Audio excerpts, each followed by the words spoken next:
Chapter 9 Queen Alice "Well, this is grand," said Alice.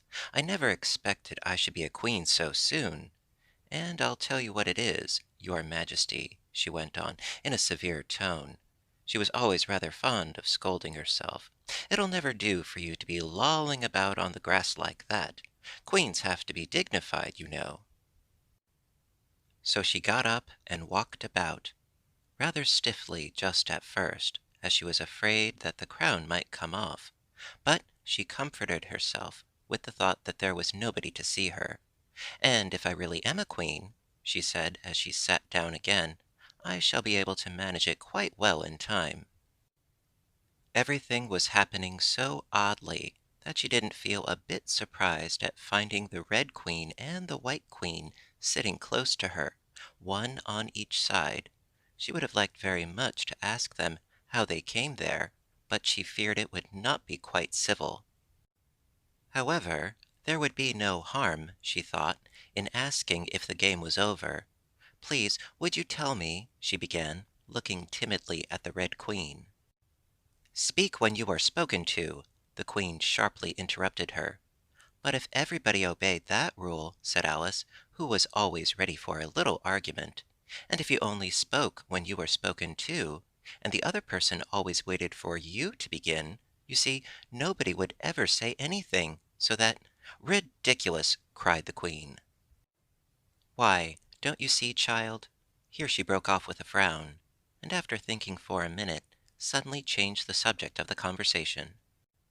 "What do you mean by 'if you really are a queen'? What right have you to call yourself so? You can't be a queen, you know, till you've passed the proper examination, and the sooner we begin it, the better." "I only said 'if,'" poor Alice pleaded in a piteous tone. The two queens looked at each other, and the Red Queen remarked, with a little shudder, "She says she only said 'if.'" "But she said a great deal more than that," the White Queen moaned, wringing her hands. "Oh, ever so much more than that." "So you did, you know," the Red Queen said to Alice. "Always speak the truth. Think before you speak, and write it down afterwards." "I'm sure I didn't mean—" Alice was beginning, but the Red Queen interrupted her impatiently. "That's just what I complain of. You should have meant. What do you suppose is the use of a child without any meaning? Even a joke should have some meaning." "And a child's more important than a joke, I hope. You couldn't deny that, even if you tried with both hands."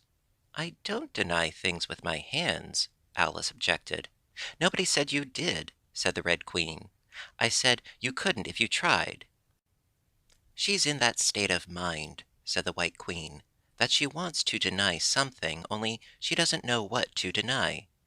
"A nasty, vicious temper," the Red Queen remarked. And then there was an uncomfortable silence for a minute or two. The Red Queen broke the silence by saying to the White Queen, "I invite you to Alice's dinner party this afternoon." The White Queen smiled feebly and said, "And I invite you." "I didn't know I was to have a party at all," said Alice. "But if there is to be one, I think I ought to invite the guests." "We gave you the opportunity of doing it," the Red Queen remarked, "but I dare say you've not had many lessons in manners yet." "Manners aren't taught in lessons," said Alice. "Lessons teach you to do sums, and things of that sort." "Can you do addition?" the White Queen asked. "What's one and one and one and one and one and one and one and one and one and one and one?" "I don't know," said Alice. "I lost count." "She can't do addition," the Red Queen interrupted. "Can you do subtraction? Take 9 from 8. 9 from 8? I can't, you know," Alice replied very readily. "But—" "She can't do subtraction," said the White Queen. "Can you do division? Divide a loaf by a knife. What's the answer to that?" "I suppose—" Alice was beginning, but the Red Queen answered for her. "Bread and butter, of course. Try another subtraction sum. Take a bone from a dog. What remains?" Alice considered. "The bone wouldn't remain, of course, if I took it. And the dog wouldn't remain. It would come to bite me. And I'm sure I shouldn't remain. Then you think nothing would remain? Said the Red Queen. I think that's the answer. Wrong as usual, said the Red Queen. The dog's temper would remain. But I don't see how. Why, look here, the Red Queen cried. The dog would lose its temper, wouldn't it? Perhaps it would, Alice replied cautiously. Then if the dog went away, its temper would remain, the Queen exclaimed triumphantly. Alice said, as gravely as she could, they might go different ways, but she couldn't help thinking to herself, what dreadful nonsense we are talking. She can't do sums a bit, the Queen said together, with great emphasis. Can you do sums? Alice said, turning suddenly on the White Queen, for she didn't like being found fault with so much. The Queen gasped and shut her eyes. I can do addition, she said, if you give me time, but I can't do subtraction under any circumstances. Of course you do know your ABC, said the Red Queen. To be sure I do, said Alice. So do I, the White Queen whispered. We'll often say it over together, dear. And I shall tell you a secret. I can read words of one letter. Isn't that grand?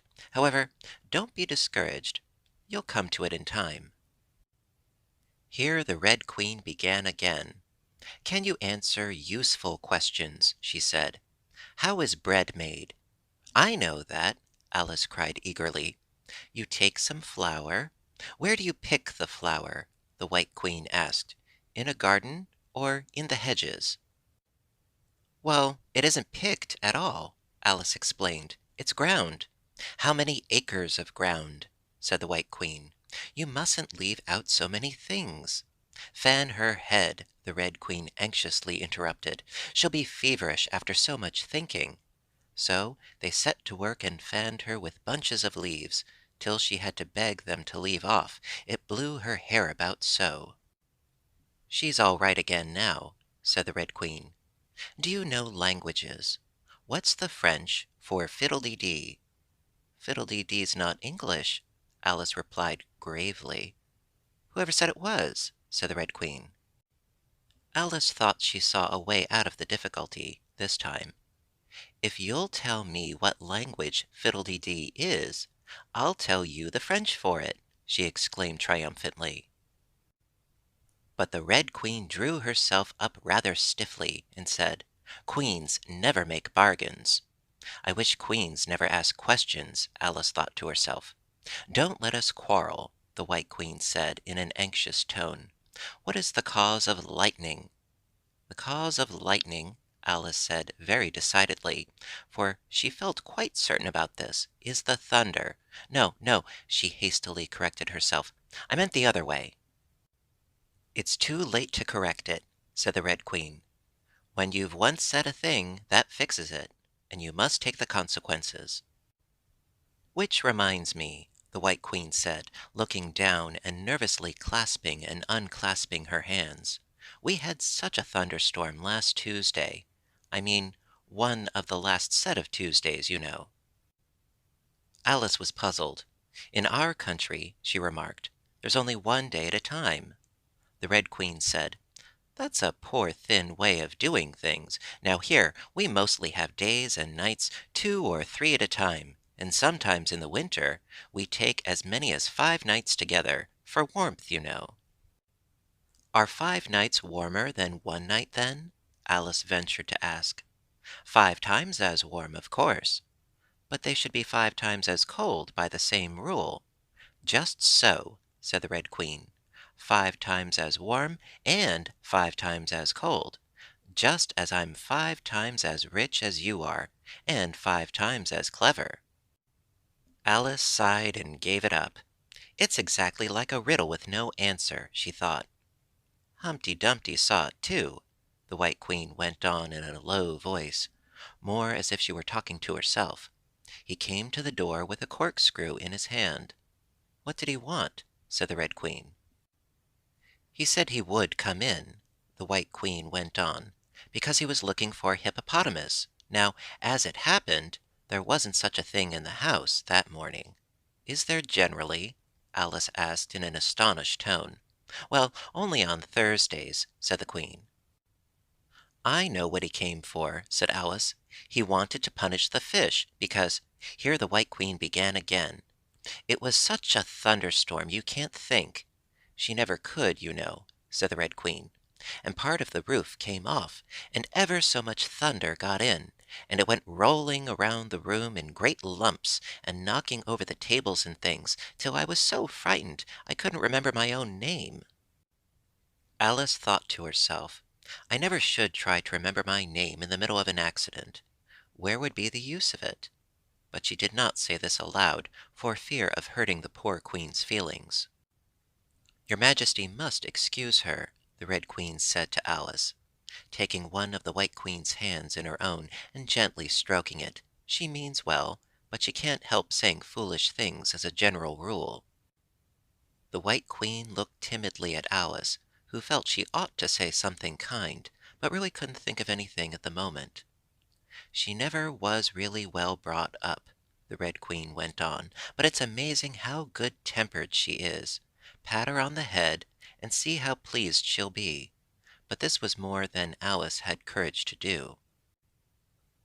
A little kindness, and putting her hair in papers, would do wonders with her. The White Queen gave a deep sigh, and laid her head on Alice's shoulder. I am so sleepy, she moaned. She's tired, poor thing, said the Red Queen. Smooth her hair, lend her your nightcap, and sing her a soothing lullaby. I haven't got a nightcap with me, said Alice, as she tried to obey the first direction, and I don't know any soothing lullabies. I must do it myself, then, said the Red Queen, and she began. Hush-a-bye, lady, in Alice's lap, till the feast's ready, we've time for a nap. When the feast's over, we'll go to the ball, Red Queen and White Queen and Alice and all. And now you know the words, she added, as she put her head down on Alice's other shoulder. Just sing it through to me. I'm getting sleepy too. In another moment both queens were fast asleep and snoring loud. What am I to do? Exclaimed Alice, looking about in great perplexity, as first one round head and then the other rolled down from her shoulder and lay like a heavy lump in her lap. I don't think it ever happened before that anyone had to take care of two queens asleep at once. No, not in all the history of England. It couldn't, you know, because there never was more than one queen at a time. Do wake up, you heavy things, she went on in an impatient tone. But there was no answer but a gentle snoring. The snoring got more distinct every minute, and sounded more like a tune. At last she could even make out the words, and she listened so eagerly, when the two great heads suddenly vanished from her lap, she hardly missed them. She was standing before an arched doorway, over which were the words Queen Alice in large letters, and on each side of the arch there was a bell handle. One was marked Visitor's Bell, and the other Servant's Bell. I'll wait till the song's over, thought Alice, and then I'll ring the... Which bell must I ring? She went on, very much puzzled by the names. I'm not a visitor, and I'm not a servant. There ought to be one marked Queen, you know? Just then the door opened a little way, and a creature with a long beak put its head out for a moment and said, No admittance till the week after next, and shut the door again with a bang. Alice knocked and rang in vain for a long time, but at last a very old frog, who was sitting under a tree, got up and hobbled slowly towards her. He was dressed in bright yellow, and had enormous boots on. What is it now? The frog said in a deep, hoarse whisper. Alice turned round, ready to find fault with anybody. Where's the servant whose business it is to answer the door? She began angrily. Which door? Said the frog.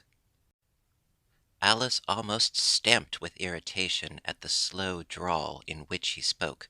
This door, of course.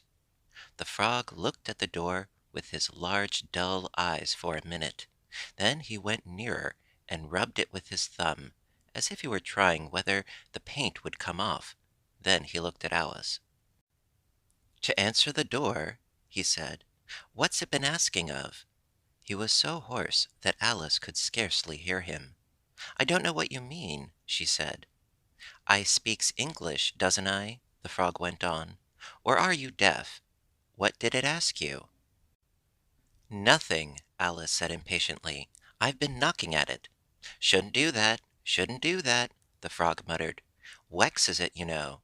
Then he went up and gave the door a kick with one of his great feet. "You let it alone," he panted out, as he hobbled back to his tree, "and it'll let you alone, you know." At this moment the door was flung open, and a shrill voice was heard singing. To the looking-glass world it was Alice that said, "I've a sceptre in my hand, I've a crown on my head. Let the looking-glass creatures, whatever they be, come and dine with the Red Queen, the White Queen, and me." And hundreds of voices joined in the chorus. "Then fill up the glasses as quick as you can, and sprinkle the table with buttons and bran. Put cats in the coffee, and mice in the tea, and welcome Queen Alice with 30 times 3." Then followed a confused noise of cheering, and Alice thought to herself, 30 times 3 makes 90. I wonder if anyone's counting. In a minute there was silence again, and the same shrill voice sang another verse. "O looking-glass creatures," quoth Alice, "draw near. 'Tis an honor to see me, a favor to hear. 'Tis a privilege high to have dinner and tea along with the Red Queen, the White Queen, and me." Then came the chorus again. "Then fill up the glasses with treacle and ink, or anything else that is pleasant to drink.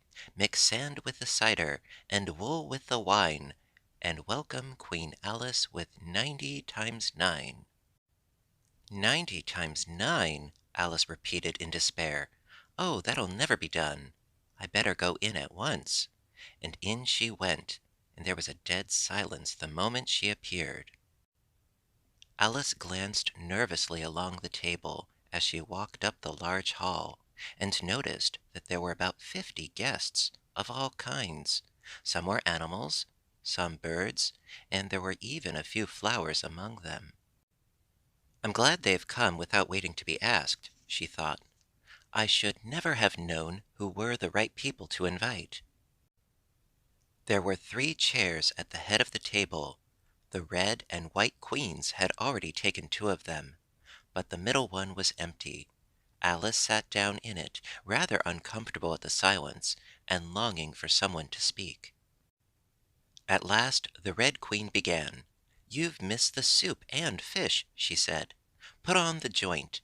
And the waiters set a leg of mutton before Alice, who looked at it rather anxiously, as she had never had to carve a joint before. "You look a little shy. Let me introduce you to that leg of mutton," said the Red Queen. "Alice, Mutton. Mutton, Alice." The leg of mutton got up in the dish, and made a little bow to Alice, and Alice returned the bow, not knowing whether to be frightened or amused. "May I give you a slice?" she said, taking up the knife and fork, and looking from one queen to the other. "Certainly not," the Red Queen said very decidedly. "It isn't etiquette to cut any one you've been introduced to. Remove the joint." And the waiters carried it off, and brought a large plum pudding in its place. "I won't be introduced to the pudding, please," Alice said rather hastily, "or we shall get no dinner at all. May I give you some?" But the Red Queen looked sulky, and growled, "Pudding, Alice. Alice, pudding. Remove the pudding." And the waiters took it away so quickly that Alice couldn't return its bow. However, she didn't see why the Red Queen should be the only one to give orders, so, as an experiment, she called out, "Waiter, bring back the pudding." And there it was again in a moment, like a conjuring trick. It was so large that she couldn't help feeling a little shy with it, as she had been with the mutton. However, she conquered her shyness by a great effort, and cut a slice, and handed it to the Red Queen. "What impertinence!" said the pudding. "I wonder how you'd like it if I were to cut a slice out of you, you creature." It spoke in a thick, suety sort of voice, and Alice had no word to say in reply. She could only sit and look at it and gasp. "Make her a mark," said the Red Queen.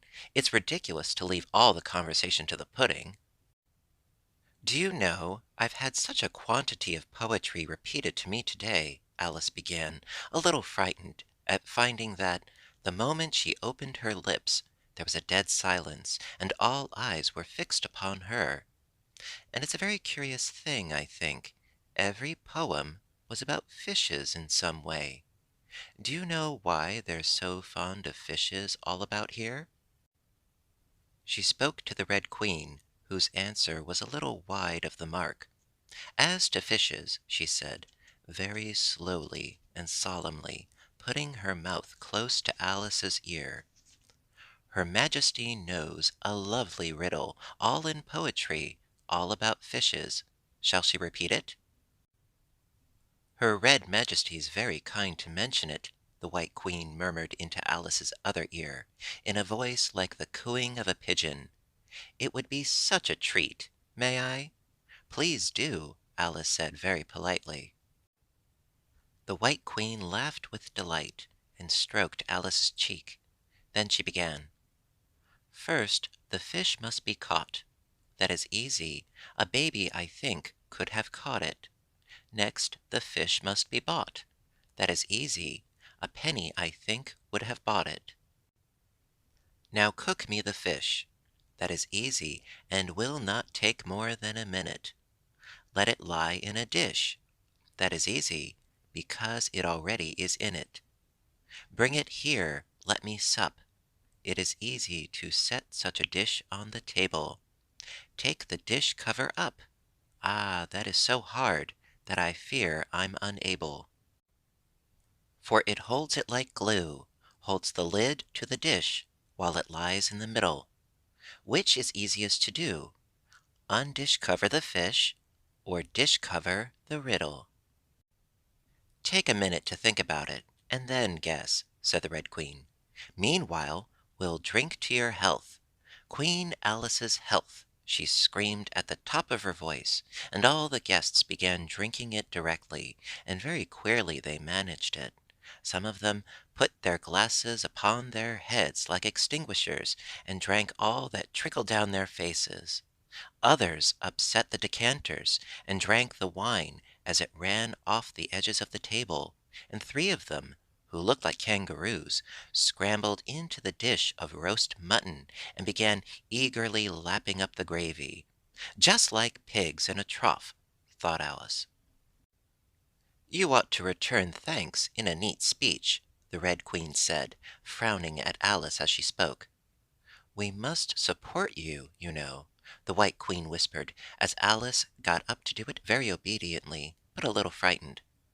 "Thank you very much," she whispered in reply, "but I can do quite well without." "That wouldn't be at all the thing," the Red Queen said very decidedly, so Alice tried to submit to it with a good grace. "And they did push so," she said afterwards, when she was telling her sister the history of the feast. "You would have thought they wanted to squeeze me flat."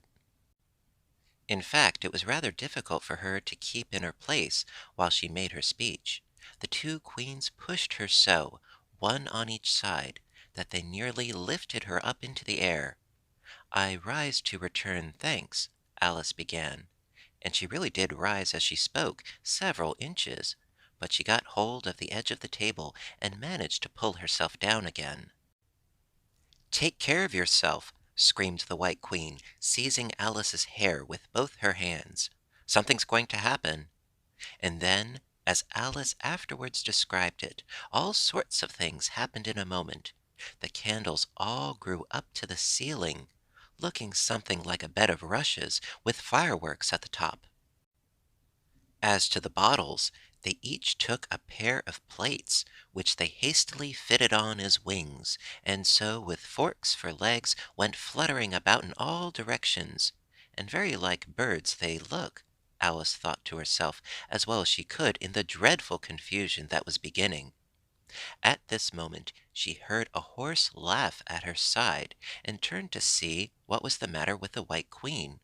But instead of the Queen, there was the leg of mutton sitting in the chair. "Here I am!" cried a voice from the soup tureen, and Alice turned again, just in time to see the Queen's broad, good-natured face grinning at her for a moment over the edge of the tureen, before she disappeared into the soup.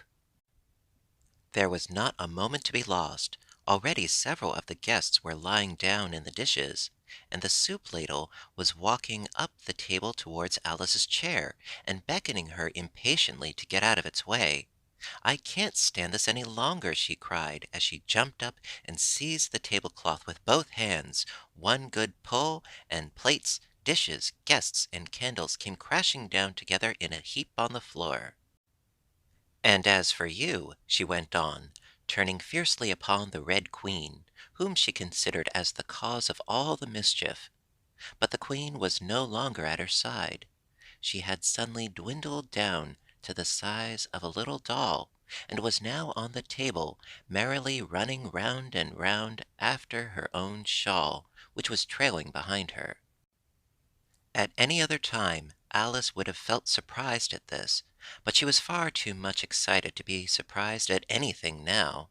"As for you," she repeated, catching hold of the little creature in the very act of jumping over a bottle which had just lighted upon the table, "I'll shake you into a kitten, that I will." Chapter 10. Shaking.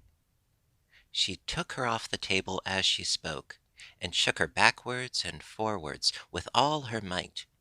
The Red Queen made no resistance whatever, only her face grew very small, and her eyes got large and green, and still, as Alice went on shaking her, she kept on growing shorter and fatter and softer and rounder and Chapter 11. Waking. And it really was a kitten, after all.